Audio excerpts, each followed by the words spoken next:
ito na guys, nakababa na tayo. So ito yung hilaw pa, tingnan nyo, kasi katulad siya sa passion fruit na sinabi nyo. Maraming nagsabi na ito ay passion fruit, ito ay apple o orange. Hindi po ito ano guys, hindi, tawag sa amin dito sa probinsya is unlan has, kung sa Tagalog pa una ng ahas. So ito guys,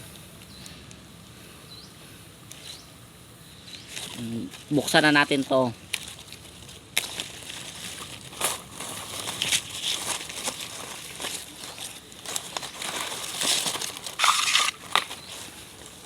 Tingnan nyo guys ha, wala pa yung sugat. So bubuksan natin.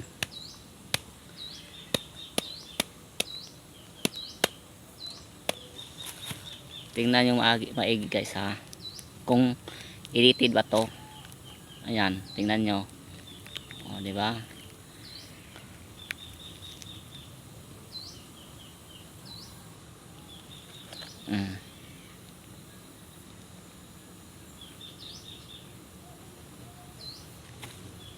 So, ayan po ang yung laman nito guys. Iba yung passion fruit po yung sinabi nyo.